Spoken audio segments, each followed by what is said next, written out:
নূর না মাটি, এই কথাটির দ্বন্দ্ব বৃথায় কি দরকার? নবীর দলের আমরা সবাই যে যার মতন প্রেমিক থার। এক দলে কয় নবী নূরের, আর এক দলে কয় মাটির। ওই মিয়া, মারা যাওয়ার পরে কবরে তোমাকে শুধু জিজ্ঞাসা করা হবে মান নবিয়ুকা, তোমার নবী কে বলো, তোমার নবী কে বলো। শুধু বলবা মুহাম্মাদুর রাসূলুল্লাহ। তোমাকে তো এই প্রশ্ন করা হবে না তোমার নবী মাটির তৈরি ছিলেন না নূরের, স্বর্ণের তৈরি ছিলেন না হীরার। আরে আল্লাহ নবীরে যা দিয়াই বানান সবার চেয়ে সম্মানী করে দিছেন, এতে আমার আর মাথা ঘামাইবার কোনো প্রয়োজন নাই। ঠিক কিনা বলে? সে আমাদের নবীর আগমন ঘটেছিল, আবার যেই মাসে আমাদের নবীর ওফাত ঘটেছিল। দুনিয়াতে যত মাখলুকাত আছে সবার আগমন আছে, সবার মৌত আছে। জন্মের চাইতে মৃত্যুর গ্যারান্টি বেশি। এই জন্যে কোরআনের বিভিন্ন আয়াতে আল্লাহ পাক জন্মের কথার আগে মৃত্যুর কথা আনছেন।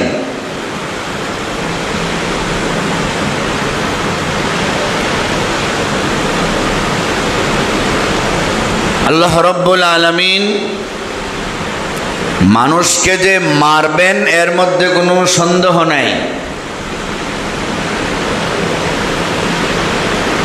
আপনি আমার সন্তান হতে পারে, নাও হতে পারে। অনেক দোয়া দরুদ করাইয়া সব ঠিক থাকার পরও সন্তান নাও হতে পারে। সন্তান দেওয়ার মালিক আল্লাহ, সন্তান নেওয়ার মালিক আল্লাহ। সন্তান দেন না, তিনিও আল্লাহ। পবিত্র কোরআনের এক আয়াতে আল্লাহ বলেন, লিল্লাহি মুলকুস সামাওয়াতি ওয়াল আরদ ইয়াখলুকু মা ইয়াশা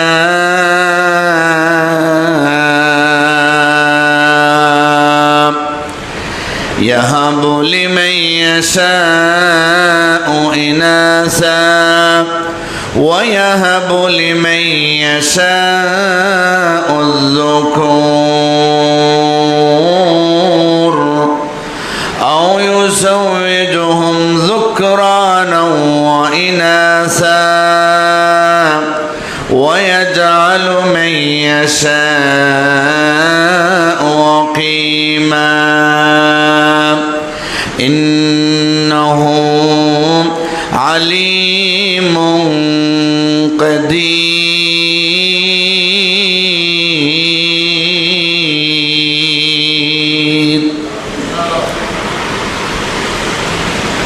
সন্তান দেওয়ার মালিক আল্লাহ, সন্তান নেওয়ার মালিক আল্লাহ।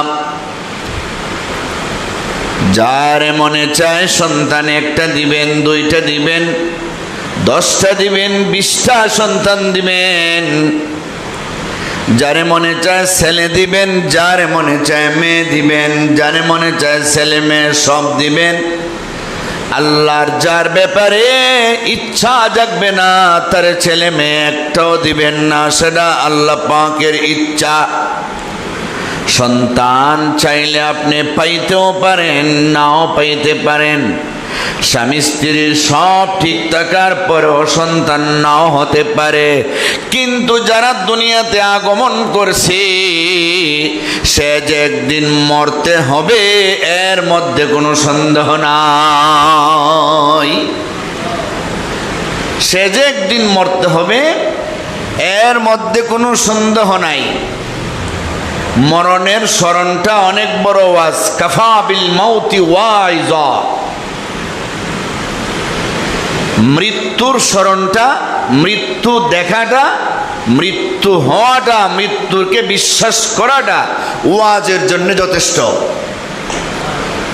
আমার চোখের সামনে একজন মানুষ মারা গেল, আমাকে আর ওয়াজ করে বোঝাইতে হবে না, আমিও যে একদিন মরে যাব।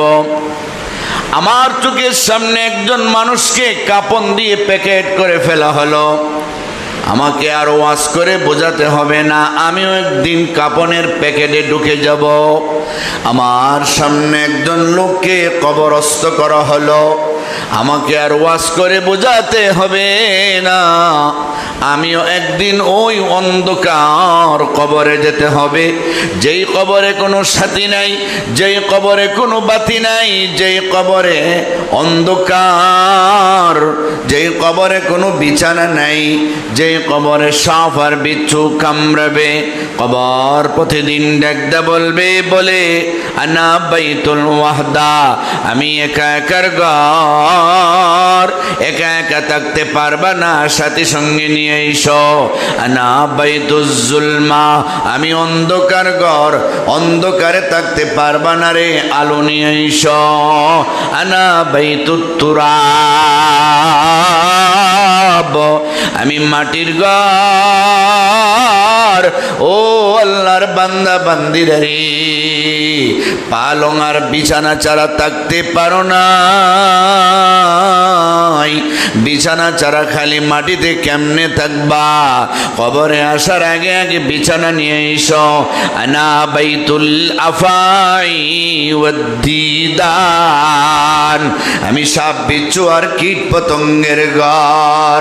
দুনিয়াতে সাপে কামড়াইলে হাসপাতাল গিয়ে অ্যান্টিভেনম দিতে হয় সাপের বিষটারে দূর করার জন্য।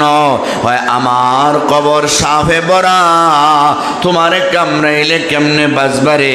দুনিয়া থেকে আসার সময় অ্যান্টিভেনম নিয়ে এসো। কয় দুনিয়া থেকে আসার সময় সাথী কিরে? সাথী হলো তোমার আমল, বাতি হলো তোমার আমল, বিছানা হলো তোমার আমল, আর বিষের অ্যান্টিভেনম তোমার আমল। আমল যদি না নিয়ে আসতে পারো রে, কবর জগৎ তোমার জন্য ভয়াবহ হয়ে যাবে। কবর কিন্তু ডাকে। তাহলে জন্মের ব্যাপারে সন্দেহ থাকতে পারে, মৃত্যুর ব্যাপারে কোনো সন্দেহ নাই। জন্মের মধ্যে সমস্যা হতে পারে, মৃত্যুর মধ্যে কোনো সমস্যা নাই। জন্মের সময় মরাও আসতে পারে, জিতা আসার কোনো সম্ভাবনা নাও থাকতে পারে, কত যে সমস্যায় দেখা দিবে। কিন্তু মানুষ যে মারা যাবে, মানুষকে যে দুনিয়াতে আর রাখা যাবে না।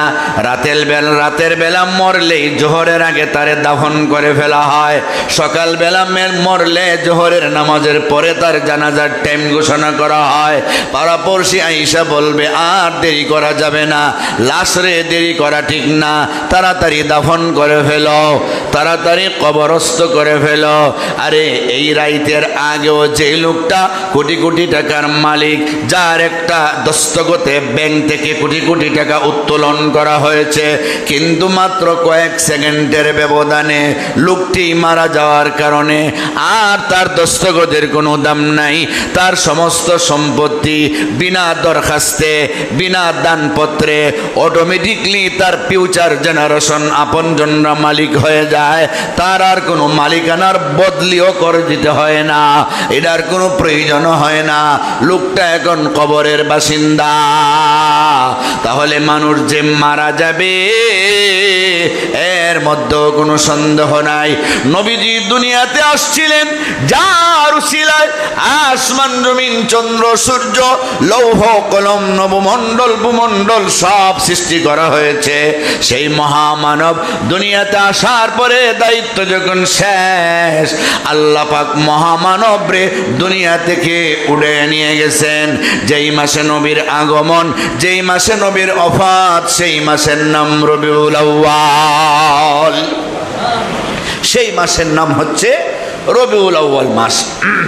অত্যন্ত গুরুত্বপূর্ণ একটি মাস। যেই মাসে নবীর জন্ম ইতিহাস আমরা গত জুমায় আলোচনা শুনেছি। নবীজির জীবনে যত অলৌকিক ঘটনাবলী ঘটছে এগুলি দুই ভাগে বিভক্ত, একটা ইরহাসাত আর একটা হলো মুজিজাত। নবুয়ত পাওয়ার আগে নবীর পক্ষ থেকে নবীর সুসংবাদ দেওয়ার জন্য যা যা ঘটছে, আল্লাহ পাক যা ঘটাইছেন, এগুলি ইরহাসাত।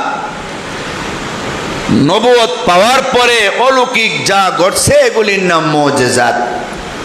ইরহাসাতেরও সব ঘটনা সংক্ষিপ্ত দিনে সংক্ষিপ্ত সময়ে বর্ণনা করা সম্ভব না। নবীর মুজিজাত, এক দুইটা মুজিজার ঘটনা বললে এক জুম্মার টাইম শেষ, 1 ঘন্টা টাইম শেষ, সবগুলি বলাও সম্ভব না। সংক্ষিপ্ত আকারে আমরা জানবো, আর মাঝে মাঝে বিভিন্ন আয়াতের তাফসিরের আনুষঙ্গিক বিস্তারিত জানবো। নবী আলাইহিস সালাতু ওয়াস সালাম জন্মগ্রহণ করলেন মা আমেনার পেট থেকে। জন্মের পরে আব্দুল মুত্তালিব নবীজির নিয়া বায়তুল্লাহর চৌকাঠে নবীর পিঠ লেগাইয়া দোয়া করেছিলেন। গত জুমায় পর্যন্ত আলোচনা হয়েছে। আল্লাহর নবী রাহমাতুল লিল আলামিন জন্মের সময়, জন্মের পরে কথা বলেছেন, আল্লাহ পাকের প্রশংসা করেছেন, আল্লাহু আকবার কাবীরা বলেছেন। আল্লাহ পাকের প্রশংসা দিয়া যার জীবনটা শুরু হয়েছে, সেই নবী মা আমেনার পেট থেকে দুনিয়াতে আসলেন। 3 দিন অথবা 4 দিন মার বুকে দুধ পান করলেন। বাকি সময়গুলি আবু লাহাবের বান্দি সুয়াইবার দুধ পান করলেন। দুধ মা সুয়াইবার দুধ পান করলেন। সুয়াইবা কে জানেননি? সুয়াইবা আবু লাহাবের বান্দি। ইতিপূর্বে সুয়াইবা নবীর চাচা হামজা কেউ দুধ পান করাইছেন। নবীর চাচা হামজা কেউ দুধ পান করাইছেন। নবীর আরেকজন দুধ ভাই হযরতে আবু সালমা রাদিয়াল্লাহু আনহু কেউ দুধ পান করাইছেন। সুয়াইবা নবীর জন্মের খবর পাইয়া নিজের মালিক আবু লাহাবকে যাইয়া সংবাদ দিছে, ও মালিক আবু লাহাব, আপনার ভাই আব্দুল্লাহ যিনি দুনিয়াতে নাই,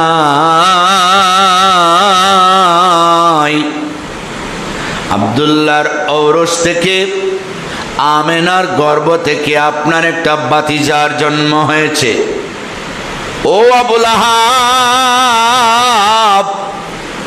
এত সুন্দর সন্তান আমি সুয়াইবা আমার জীবনেও দেখি নাই।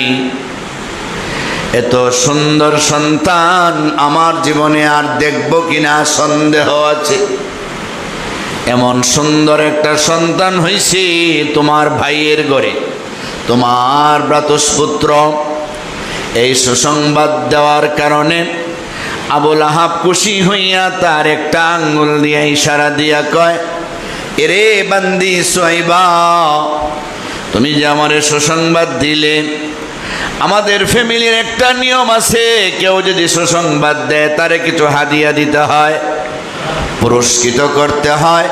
আমি কি দিয়া রে তোমারে পুরস্কৃত করব? এত বড় একটা সুসংবাদ আমারে দিলা, নেও রে সুয়াইবা, তুমি ছিলা আজ পর্যন্ত আমার বান্দি।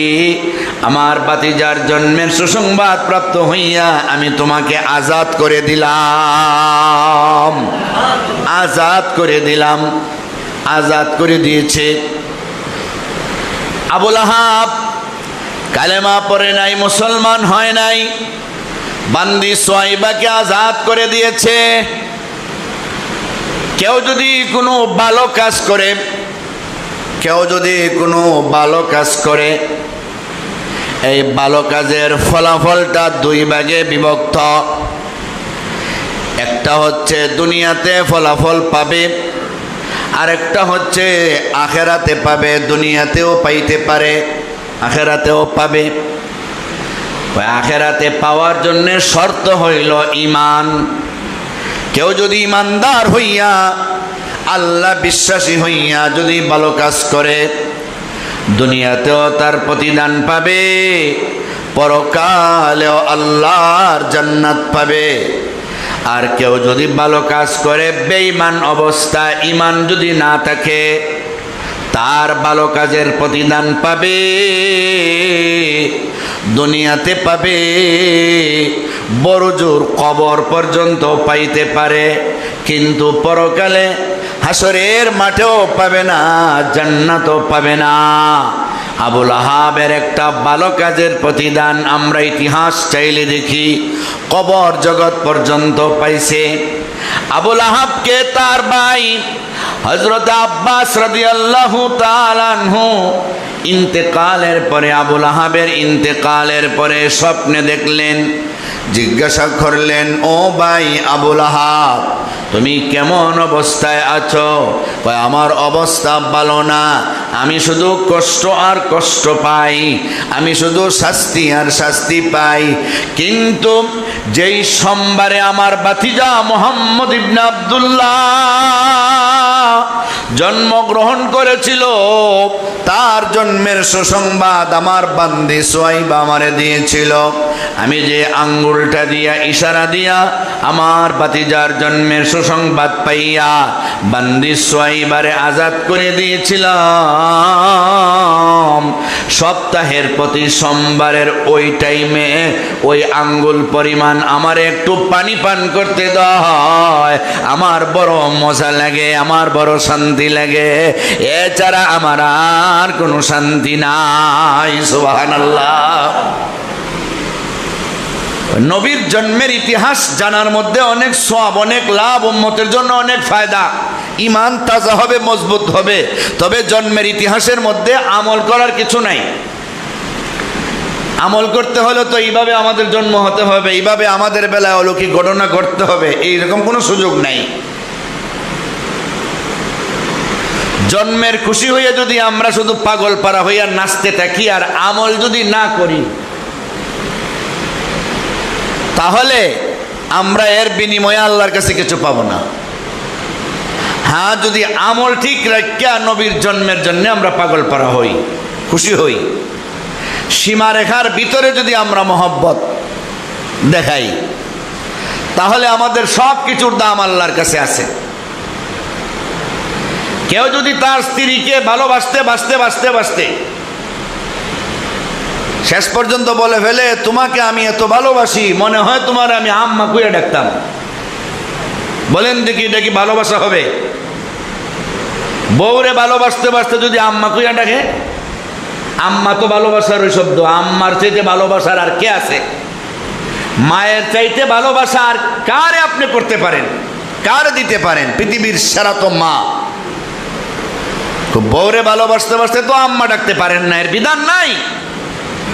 এমনকি ফতোয়ার কিতাবে এমন ফতোয়া আছে, বউরে যদি কেউ বলে তোমার পিঠ আমার মায়ের মতো, তোমার পেট আমার মায়ের মতো, তাহলে বউ শেষ। এই জায়গায় বউরে আম্মা ডাকা তো বহুত দূর কা বাত হয়। তাহলে ভালোবাসা তার সীমারেখার ভিতরে হতে হবে। অনেক লোক বলে আমরা নবীরে ভালোবাসি, তাই নবীর ব্যাপারে যা মনে চায় তাই বলি।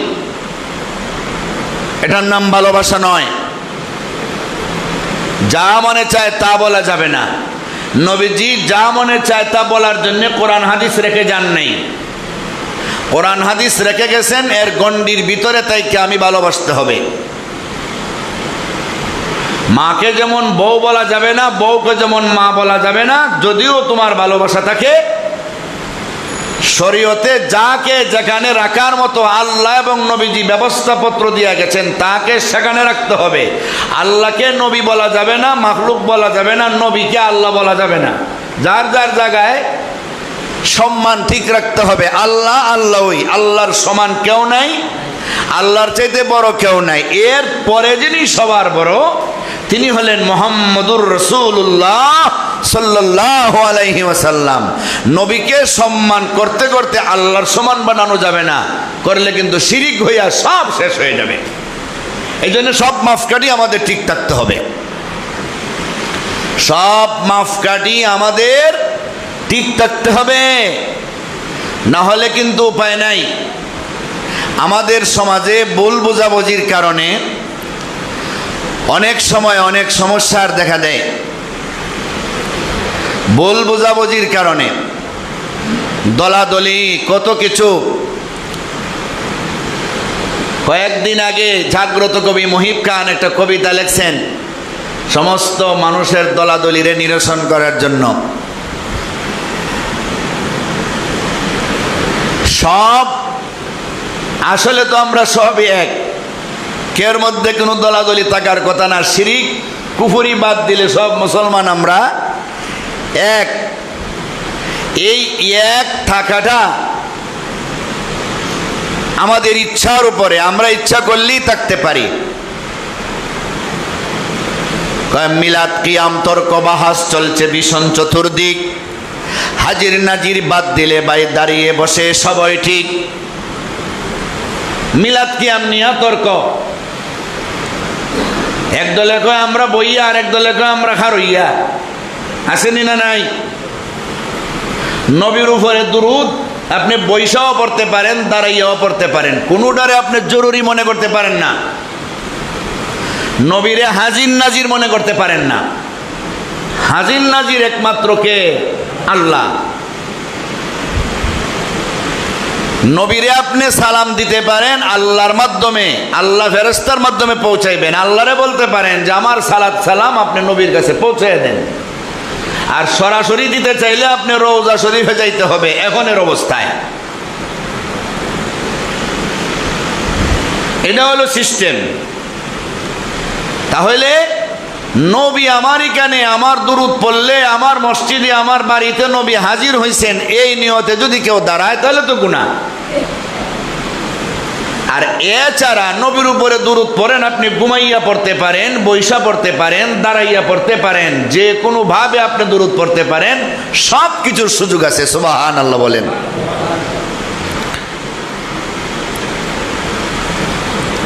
নবীর আবির্ভাবের দিনে আনন্দে থাক সবার মন, মিছিল করে কিংবা করে দরুদ সালাম হোক যাপন। কেউ একানি কাফের তো নয়, বুঝের ফারাক একটু হয়। কেউ জবানে স্লোগান তুলে, কেউ হৃদয়ে দুরুদ গায়। আপনি যদি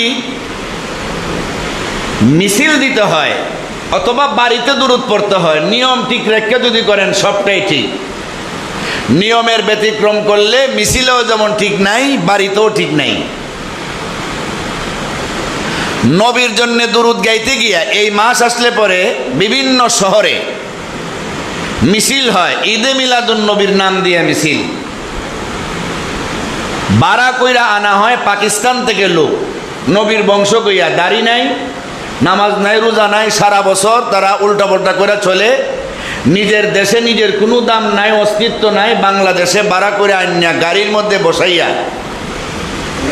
ফুলের মালা দিয়া তারে নিয়ে মিছিল করা হয়। বলেন নবীর জন্মদিন উপলক্ষে নবীর উপরে দুরূদ পড়বা, নবীর প্রশংসা গাইবা। পাকিস্তানের লোকরে আনিয়া গাড়িতে বসাইয়া তার প্রশংসা গাওয়ার কোনো দরকার আছে? এটা তো তার জন্মদিন না। নবীর জন্মদিনে কারে আইনা সম্মান দিতেছেন, কি বলতেছেন? মাথায় কিছু আছে নাকি? এই জাতীয় মিছিল তো জায়েজ হতে পারে না।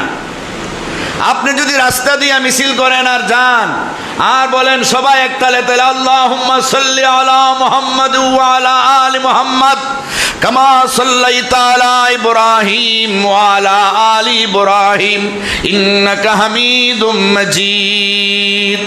আপনি যদি পড়েন সাল্লাল্লাহু আলা সাইয়্যিদিনা ওয়া মাওলানা মুহাম্মদ ওয়া আলা আলিহি ওয়া আসহাবিহি ওয়া সাল্লাম, আপনি যদি সংক্ষেপে পড়েন সাল্লাল্লাহু আলাইহি ওয়াসাল্লাম, একজনে বলে পড়ো দুরূদ জুড়ে জুড়ে, আরেকজনে পড়েন সাল্লাল্লাহু আলাইহি ওয়াসাল্লাম। কে কি করতে পারে? আপনারে মিছিল দিলে কোনো সমস্যা হতে পারে না। কিন্তু যদি আপনি ভুল বলেন, ভুল বললেই তো সমস্যা। ভুল তো বলা যাবে না। বলেন নামাজের মধ্যেও যদি কোনো ভুল হয়, সার আছে নাকি? নামাজে ভুল হইলে হাফিজ সাহেব পিছনে থাকলে লুকমা দেওয়ান লাগে, এই মিয়া ইবাদত করতেছো, এটা একটা ইবাদত, এখানে ভুল চলবে না। বুঝছেন? আকল থাকলে ভালো করে বুঝছেন। নামাজের মতো একটা ইবাদতে যদি ভুল পইরা ইমাম সাহেব সামনে যাইতে পারে না, পিছন থেকে লুকমা হয়। নামাজে ইমাম সাহেব দাঁড়াইবার কথা যদি বৈশা থাকে, মুসল্লিরা পিছনে দিয়ে আল্লাহু আকবার, এর মানে হইলো ও ইমাম সাহেব বসলে হবে না, দাঁড়াও। কথা বলেন ঠিক কিনা? দাঁড়াও, ভুল মানতে পারি না। এখানে যদি ভুল না মানেন তাহলে মিলাদকে আমি ভুল মানবো কেন? সত্য যেটা সেটা নিয়ে আমরা চলবো, সত্যের কোনো বিকল্প নাই। সত্যের কোনো বিকল্প নাই, সত্য নিয়ে আমরা চলতে হইব। নূর না মাটি এই কথাটির দ্বন্দ্ব বৃথায় কি দরকার? নবীর দলের আমরা সবাই যে যার মতন প্রেমিক থার। এক দলে কয় নবী নূরের, আর এক দলে কয় মাটির। ওই মিয়া, মারা যাওয়ার পরে কবরে তোমাকে শুধু জিজ্ঞাসা করা হবে মান নবিয়ুকা, তোমার নবী কে বলো, তোমার নবী কে বলো। শুধু বলবা মুহাম্মাদুর রাসূলুল্লাহ। তোমাকে তো এই প্রশ্ন করা হবে না তোমার নবী মাটির তৈরি ছিলেন না নূরের, স্বর্ণের তৈরি ছিলেন না হীরার। আরে আল্লাহ নবীরে যা দিয়াই বানান সবার চেয়ে সম্মানী করে দিছেন, এতে আমার আর মাথা কামাইবার কোনো প্রয়োজন নাই। ঠিক কিনা বলেন? মাথা কামাইবার কোনো প্রয়োজন নাই। নবী নূরের হলেও আমরা সবার সেরা মানি, মাটির হলেও আমরা সবার সেরা মানি। এটা নিয়ে আমরা দ্বন্দ্ব করব কেন? আল্লাহ যা দিয়া বানাইছেন তারই তো বিশ্বাস করতে হবে। কথা বলেন ঠিক কিনা? তা দিয়েই তো বিশ্বাস করতে হবে। আল্লাহু আকবার। বাংলাদেশ সরকারে কোনো পদ পদবি যদি সৃষ্টি করে, সরকারের জেলাভিত্তিক সর্বোচ্চ পর্যায়ে যিনি থাকেন ওনার নাম ডিসি, থানা ভিত্তিক যিনি থাকেন ওনার নাম ইওনো, ঠিওনো, ঠিক না? সরকারের পক্ষ থেকে যদি নাম পরিবর্তন করে দেওয়া হয় যে এখন থেকে জেলা পর্যায়ে যিনি থাকবেন তার নাম হবে ঠিওনো, থানা পর্যায়ে যিনি থাকবেন তার নাম হবে ডিস্ট্রিক্ট, জেলার নাম হবে থানা, আর থানার নাম হবে জেলা। নাম যদি পরিবর্তন করে অসুবিধা কি? করলে তো পারে, পারে তো, কোনো অসুবিধা তো নাই। কম দামের যদি উপরে দেয়া দেয় সরকারে, পারে না? প্রমোশন দিয়া উপরে ওঠায় না? কোনো সময় সরকারে প্রমোশন দিয়া ইওনরে ডিসি বানায়, আবার কোনো অন্যায় করলে ভুল করলে ডিসিরে ডিমোশন দিয়া টিওনো বানায়। সরকারে যখন যেটা বানাইবে তখন সেটা মান্য চলে। আল্লাহ তাআলা যা মনে চায় তা দিয়া আল্লাহর বন্ধুরে বানাইয়া বা আল্লাহর যে কোনো বান্দারে বানাইয়া যদি সম্মানের আসনে পৌঁছায় দেন, তিনি সম্মানিত হবেন। কি দিয়া বানাইছেন, কি দিয়া বানাইছেন সেটা আর দেখার কোনো বিষয় থাকে না, সেটা আর দেখার কোনো বিষয় থাকে না। নবীর প্রেমিক সবাই যদি একটা কি আর মিলাই সুর, নবীর আসল দুশ্মনেরা লেজ গুটিয়ে হবে দূর। ঠিক নেবে? ঠিক। নবীর প্রেমিক আমরা সবাই যদি এক সুরে চলি, নবীর দুশ্মনেরা আমাদের চোখের সামনে দাঁড়াইতে পারবে না। মুসলমানের দুশ্মনেরা, ইহুদি খ্রিস্টানেরা মুসলমানের দুশ্মনী করে, সুন্নি ওয়াহাবি কওমিয়ার অমুকার তমুক বুঝছে না, বুঝে মুসলমানে আমার দুশ্মন, সে যেই হোক, এটা মনে করি কিন্তু দুশ্মনী করে। আমাদের দুশ্মন হবে শয়তান, এবং শয়তানের চেলাচামুন্ডা দূষর বেঈমান কাফের হবে আমাদের দুশ্মন। আমাদের দুশ্মন মুসলমান হতে পারে না।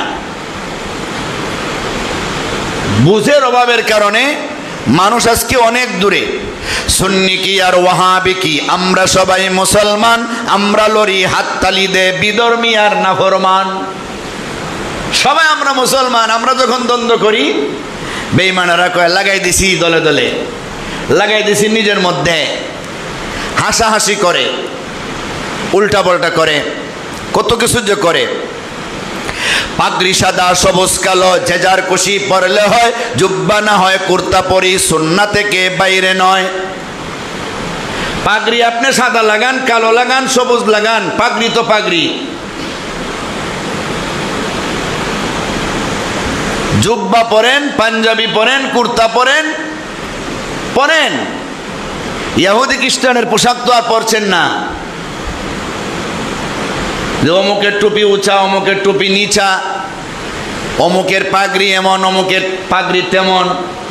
এগুলিও দেখার বিষয় না। কে কোরআন মান্না চলতেছে, ইবাদত করতেছে, আর কে গুমরাহি আছে, উল্টা পাল্টা চলতেছে, কুফরি করতেছে, শিরিক করতেছে, ওইটা হলো দেখার বিষয়। শিরিক আর কুফরি যদি না করে, কোরআন হাদিসের উল্টা যদি না থাকে, তাহলে আর দ্বন্দ্ব থাকার কথা নয়। দোয়াল্লিন আর জোয়াল্লিনের জগরাতু ভাই হাস্যকর, সতর যে ভাই যাচ্ছে খুলে নেই কারো হায় সেই খবর। দোয়াল্লিন আর জোয়াল্লিন নিয়ে মারামারি, কিন্তু হিন্দু যে লঙ্গি নাই সেই খবরই নাই। দোয়াল্লিন পড়ছে না জোয়াল্লিন, দূর বেটা আমি তো নামাজে পড়ি না। হ্যাঁ, ইমাম সাহেব যে রাখতা, ইমাম সাহেব দোয়াল্লিন হরুন না জোয়াল্লিন। অথচ দোয়াল্লিন আর জোয়াল্লিনের দ্বন্দ্ব থাকবে কেন? দোয়া এটা আলাদা একটা অক্ষর, জোয়া এটা আলাদা একটা অক্ষর, দাল এটা আলাদা একটা অক্ষর। আলাদা আলাদা অক্ষরের আলাদা মাখরাজ, আলাদা সিফত আছে। এক অক্ষর কোনোদিন আর এক অক্ষর হতে পারে না। দোয়াল্লিন আর জোয়াল্লিনের দ্বন্দ্ব লিয়া লিপ্ত আছো, আর পরনে লঙ্গি নাই, ল্যাংটা হইয়া রাস্তা ঘোরাও, কবিরা গুণা করো, আর মসজিদ হইয়া কই ইমাম সাহেব যা রাখছো তাই দোয়াল্লিন না জোয়াল্লিন। মসজিদে তো জীবনে একদিন আসো না, এটার তো খবর ঠিকই রাখো দ্বন্দ্ব লাগাইবার জন্য। সমাজ তো এইভাবে নষ্ট হইছে। কত আরো বিষয় আছে। শক্তি সেতায় খরচ হোক, শক্তি দিয়ে মারছ যারে সেও তোমার নিজের লোক। শক্তি খরচ করবার কত জায়গা আছে, কিন্তু আমরা আপনজনে মাইরা শক্তি নষ্ট করি, অথচ এটা আমার নিজের লোক, এটা আমরা বুঝতেছি না। শিরিক কুফর বাদ দিলে ভাই সব তরিকার লক্ষ্য এক, জেদ গুরামি ছেড়েই দেখো সবাই ভালো সবাই নেক। শিরিক যদি থাকে না, কুফর যদি থাকে না, আমরা সব মুসলমান। আল মুসলিম আহুল মুসলিম, আমরা সব মুসলমান এক, সব মুসলমান এক। অতএব এইভাবে দলাদলি করার কারণে মানুষ কিন্তু কেউ ভালো কয় না। তোমরা তাদের জারজ বলো, তারাও শোনায় খারাপ গাল। মানুষ বলে কেউ খাঁটি নয়, মৌলবীরা সবাই জাল। এক দলে যে আরেক দলে গালাগালি করে ওয়াজের মঞ্চে উঠা, আর কিচ্ছু পারে না, ইয়া খালি গাইলায়। তখন পাবলিকে কি বলে, কই এই মোল্লা এই মোল্লারে গাইলায়, মোল্লা একটাও ভালো না। ফলাফল জিরো, ফলাফল জিরো। ওয়াজ হবে তো কোরআন হাদিসের সঠিক কথা বইলা বুঝাইয়া মানুষকে দিনের পথে আয় না, গালাগালি কইরা দূরে সরাইয়া দেওয়ার নাম নয়। সঠিক কথা বলতে গিয়া যদি কেউ কষ্ট পায়, এটা আলাদা জিনিস। নবীজি সঠিক কথা বলছেন, কোরআনের কথা বলছেন, এক আল্লাহর কথা বলছেন। বলতে গিয়া কাফের কুফার নবীরে খারাপ পাইছে, এইটা পাক, কিন্তু নবীজি তাদেরকে কটাক্ষ কইরা কোনো কিছু বলেন নাই। সত্য জিনিস ফুটাইয়া তুলছেন। সত্যটা সঠিকভাবে তোলার পরে যদি কেউ আপনার দুশ্মন মনে করে, এটা তার গুনাহ হবে। কিন্তু আপনি যদি দুশ্মনের নিয়তে ফইলেই তারে গুতা মারা শুরু করেন, এটা আপনার গুনাহ হবে। সত্য বলতে হবে হিকমতের সাথে। আল্লাহু আকবার। দেশ জুড়ে আজ দুশ্মনেরা দিনের শিকড় কাটছে, হায় তোমরা নিজের অস্ত্র দিয়ে করছো জখম নিজের গায়ে। দ্বন্দ্ব বলে হৃদয় হলে মোহব্বতের বাজাও বিন, আল্লাহ নবীর সৈনিকেরা এক হয়ে যাও বাঁচাও দিন। আল্লাহু আকবার বলেন। সব কিছুর মূলে আমরা হলাম এক। সব কিছু বলে আমরা দ্বীনের পতাকা উড়াইতে হবে। মুহাম্মদুর রাসূলুল্লাহ সাল্লাল্লাহু আলাইহি ওয়াসাল্লাম সুয়াইবার দুধ পান করেছেন। মার দুধ পান করার পরে 3-4 দিন পরে সুয়াইবার দুধ পান করেছেন।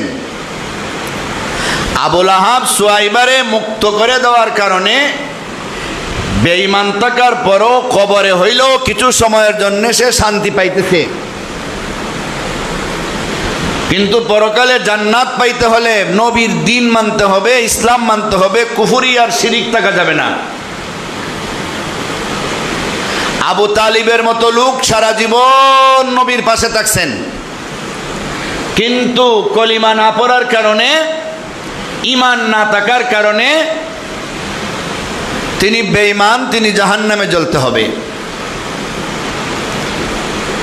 ইন্তেকালের সময় আমার নবী আবু তালিবের কানে কানে বলছেন, একবার পড়েন লা ইলাহা ইল্লাল্লাহ।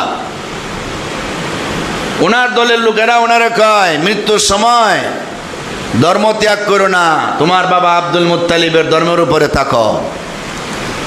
কলিমা পড়েন নাই, আল্লাহ জানাইয়া দিলেন, ইন্নাকা লা তাহদি মান আহবাবতা ওয়ালাকিন্নাল্লাহা ইয়াহদি মান ইয়াশা। আবু তালিব কলিমা পড়বে না, তার ভাগ্যে হেদায়েত নাই। কয়েকদিন আগে নেটে দেখলাম এক লোকে আইসা কয় আবু তালিব নাকি জান্নাতি, আবু তালিব বেঈমান না মুসলমান। আল্লাহ বলতেছেন আবু তালিব কালেমা পড়তে পারবে না, আপনি তারে আর পড়াইয়েন না। মানে আল্লাহর চাইতে তো পণ্ডিত হয়ে গেছে। মুহাম্মদুর রাসূলুল্লাহ সাল্লাল্লাহু আলাইহি ওয়াসাল্লামের ভালোবাসা থাকতে হবে ঈমানের পরে। ঈমান নিয়ে ভালোবাসা, নবীর পুরা সিরতটারে আমাদের মধ্যে ফিট করতে হবে। সুয়াইবার দুধ তো পান করছেন, কিন্তু আরবে একটা রেওয়াজ ছিল, সেই রেওয়াজ অনুযায়ী মক্কার বাজারে নিয়ে মুহাম্মদুর রাসূলুল্লাহ সাল্লাল্লাহু আলাইহি সাল্লামকে আমেনা উঠাইছেন।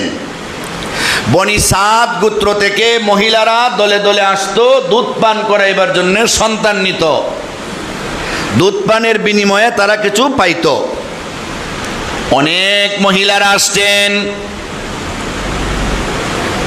ওই কাফেলায় হালিমাতুস সাদিয়া, বনি সাদ বংশের হালিমাতুস সাদিয়া আসলেন। হালিমাতুস সাদিয়ার সঙ্গে ওনার স্বামী, ওনার দুধের একটা সন্তান, একটা উটনি এবং একটা গাদা। হালিমার বুকেও দুধ নাই, একবারে শুকনা। ওনার সন্তানটাও ঠিক মতো দুধ পায় না, একবারে শুকিয়ে গেছে। ওনার উটনি আর গাদাটাও খাবার না থাকার কারণে একবারে শুকনা। সবাই সন্তান গ্রহণ কইরা যার যার মতো কইরা আলোচনা কইরা সন্তান নিয়ে যাইতেছে। ফোরাফুরি কইরা কাস্টমারেরা সন্তান নিয়ে যাইতেছে। 2 বছর দুধ পান করাইলে আমার এত টাকা দিবা, অভিভাবকদের কাছ থেকে চুক্তি করে নিতেছে। কিন্তু মুহাম্মদুর রাসূলুল্লাহ সাল্লাল্লাহু আলাইহি ওয়াসাল্লামের সুন্দর চেহারা দেখা প্রথমেই সবাই ওনার কাছে আসে। আয়েশা যখন দেখে উনি এতিম, ওনার বাবা দুনিয়াতে নাই, ওনারে দুধ পান করাইলে মার কয় টাকাই বা দিবেন, এই চিন্তা কইরা এত সুন্দর সন্তানটারে আর কেউ নেয় না। সবাই যার যার মতো করে সন্তান নিয়ে গেছে। হালিমাতুস সাদিয়া এত দুর্বল দেখা কেউ তার সন্তান দেয় নাই। আরে নিজের সন্তানকেই তো দুধ পান করাইতে পারছে না, আমাদের সন্তানকে যদি দেই কেমনে দুধ পান করাইবে? কাজে হালিমারে কোনো সন্তান দেওয়া যাবে না। হালিমা দেখলেন সবাই চলে যাইতেছে সন্তান নিয়া, শেষ পর্যন্ত আমি মনে হয় পাইব না।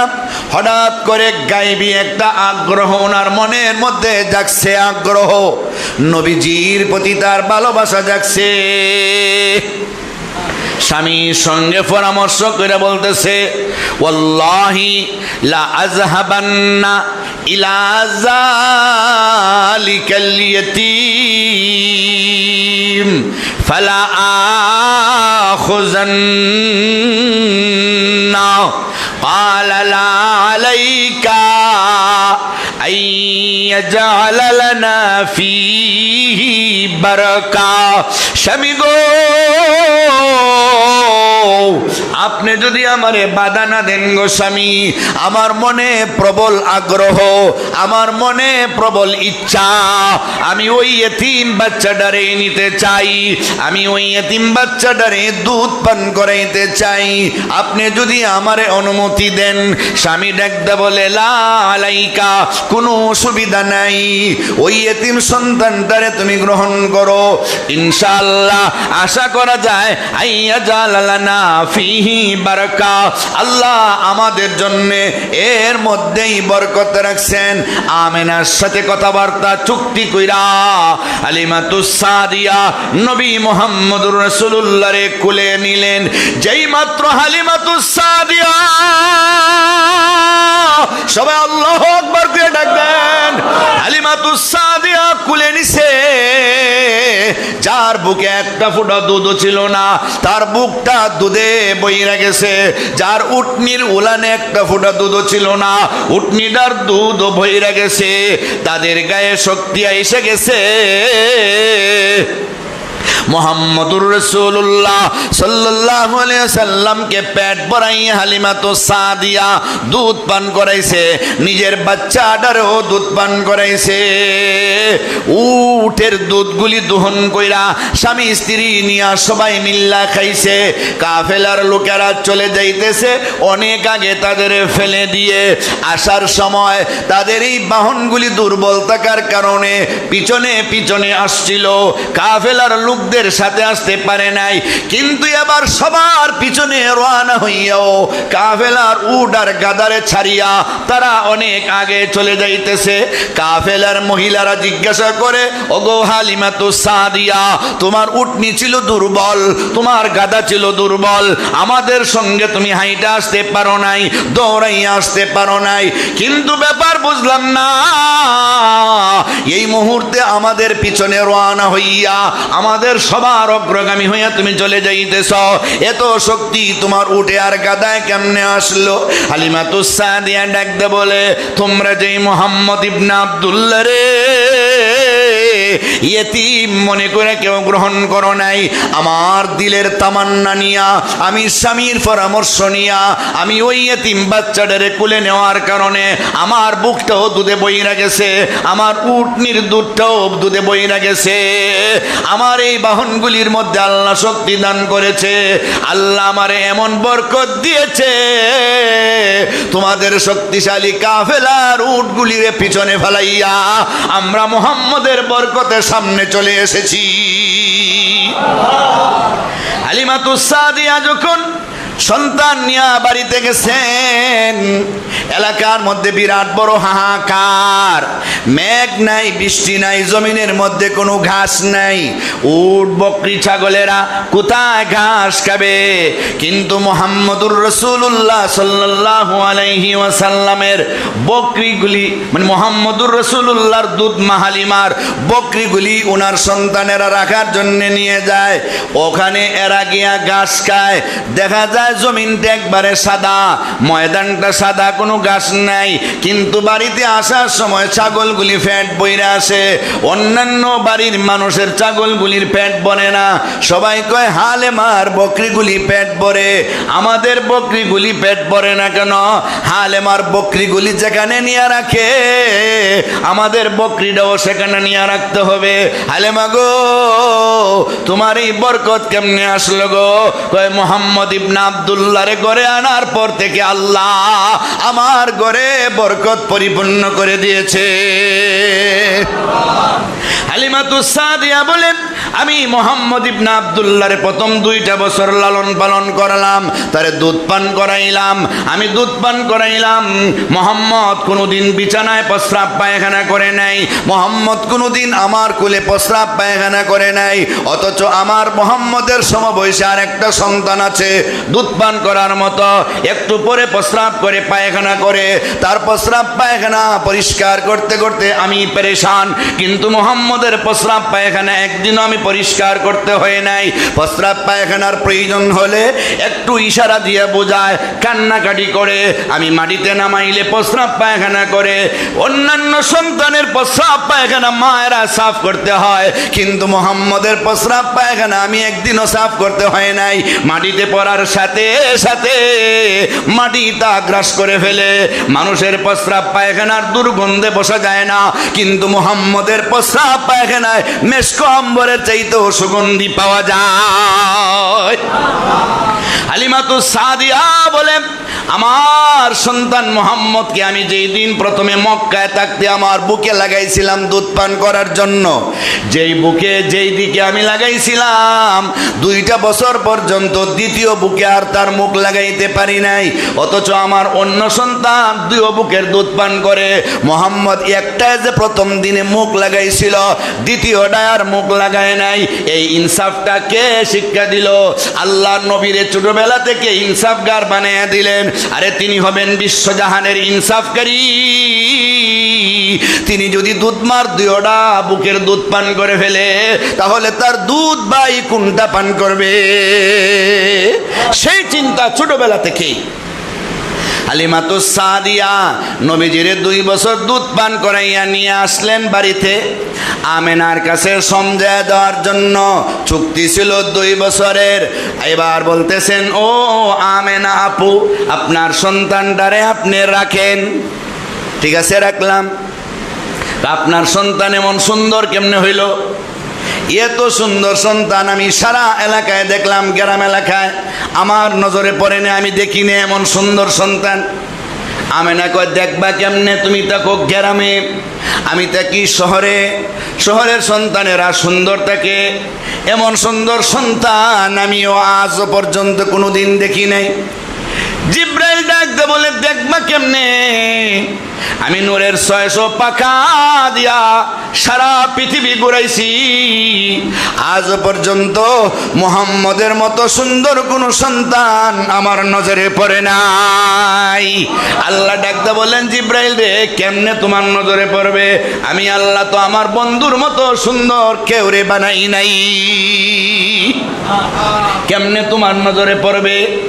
হ্যাঁ, কবি হাসান বলেন, ওয়া আহসানু মিনকা লাম তারা কাত্তু আইনি ওয়া আজমালু মিনকা লাম তালিদিন নিসা খুলিকতা মুবাররাআম মিন কুল্লি আইবিন কাআন্নাকা কাদ খুলিকতা কামা তাশা। আম্মা জান আয়েশা বলেন, লানা শামসুন ওয়ালিল আফাকে শামসুন ওয়া শামসি আফদালু মিন শামসিস সামা ফা ইন্না শামসান নাসি তাতুলু بعد فجرين وشمسي تطلع بعد العشاء حسن يوسف دم عيسى یاد بیضا داری آج خوبا ہما دارند تو تنہا داری جمال حسن یوسف پر فقط عاشق زلیخا تھی تمہارے روے روشن پر فدا ساری خدائی حسن یوسف سے فزوتر ہے محمد رسول اللہ کا ہے او نور چشم یعقوب اور یہ نور اللہ کا لواہی زلیخا لو رأین جبینہ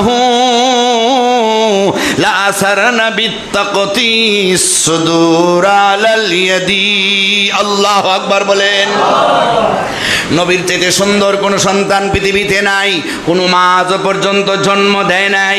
নবী যেন নিজের ইচ্ছায় সুন্দর হইয়া দুনিয়াতে আসছেন।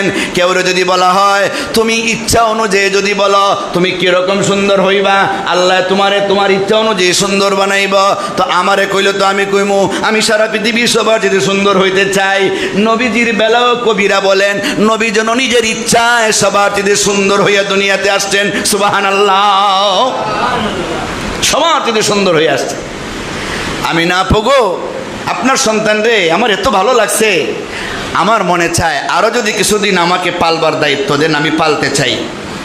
এখনের লালন পালনের জন্য কোনো টাকা লাগবে না। সুবহানাল্লাহ। আমেনা দেখলেন মক্কায় চলছে একটা মহামারী, বর্তমানে আমরা যেটারে ভাইরাস নামে চিনি, মহামারী চলতেছে। মহামারী, সন্তানদের বেশি বেমার, মানুষের খুব বেশি বেমার, চাপে। এই চিন্তা কইরা হালিমাতুস সাদিয়ার আগ্রহের প্রতি লক্ষ্য কইরা আবার দিয়া দিলেন। সিরাতে মুস্তাফাতে আল্লামা ইদ্রিস কান্দেহলভি রহমতুল্লাহ আলাইহি লেখছেন, আবার দিয়া দিলেন হালিমাতুস সাদিয়ার কাছে। হালিমাতুস সাদিয়া এবার নিয়ে আরো 2 বছর রাখলেন, লালন পালন করতেছেন। বকরি রাখালিতে গেছেন দুধ ভাইয়ের সাথে, 4 বছর বয়স। 4 বছরের বাচ্চারা নিকটবর্তী এলাকায় ময়দানে পাহাড় থাকলে, হাওর থাকলে, মরুভূমি থাকলে যাইতেই পারে। গেছেন, হঠাৎ করে দুধ ভাই দৌড়াই আইসা মা মা মা কইয়া ডাকতেছে, ও মা, আমার মক্খী ভাই মোহাম্মদ রে। 2 জন লোকে আইসা জমিনের আইলের উপরে ফালাইয়া বুকটারে ফাইরা ভিতর থেকে কি বাহির কইরা ফেলছে, তাড়াতাড়ি আসো। দৌড়ে আসছেন, হালিমাতুস সাদিয়া স্বামীরে নিয়ে গেলেন, যে দেখেন নবীজি ইতিমধ্যে কাম শেষ, দাঁড়ায় রইছেন আর ভয়ে কাঁপতেছেন, কাদো কাদো চেহারা নিয়া দাঁড়ায় রইছেন, জড়ায় দইরা বলতেছেন, বাবা মোহাম্মদ তোমার কি হয়েছে? মা আমি বলতে পারবো না বেশি কিছু। আমি তাকে দেখি দুইজন লোক আইসা আমারে আইলের মধ্যে শোয়াইয়া একটা পাত্র নিয়ে আসছে, খুব সুন্দর পানিও আছে, আমারে শোয়াইয়া আমার বুকটারে ফারছে, ভিতর থেকে কি বাহির কইরা এটারে ধুইয়া আবার ভিতরে ঢুকাইয়া সেলাই করছে। কোথায় সেলাই? কিন্তু সেলাইয়ের কোনো দাগ নাই। সুবহানাল্লাহ। এটা হচ্ছে 4 বছর বয়সের একটা কুদরতি অপারেশন। নবীর জীবনে মোট 60টা অপারেশন হয়েছে। 4 বছরে একটা, 10 বছরে একটা, 40 বছরে একটা, আর মেরাজের আগে একটা, মেরাজের আগে একটা, মোট 4টা অপারেশন হয়েছে। এটিরে বলে শক্কে সদর, কুদরতি অপারেশন, বক্ষ বিদারণ। এটা হলো 4 বছরের সময় একটা কুদরতি অপারেশন। এই কুদরতি অপারেশন কেন হইলো 4 বছরে? যে ছোট ছোট শিশু বাচ্চাদের শয়তানে যেই জায়গায় ধোঁকা দিয়ে খেলাধুলার দিকে আকৃষ্ট করে, এই জায়গাটা পরিষ্কার কইরা একদম ঝকঝকে করে দেওয়া হয়েছে। কারণ শয়তান সবার পিছনে আছে, নবীজি বলছেন আমার পিছনেও আছে, কিন্তু আমার শয়তানে আমার তাবেদারি করে, আমি তার কথা মানতে হয় না, বরং সে আমার কথা মানে। সুবহানাল্লাহ।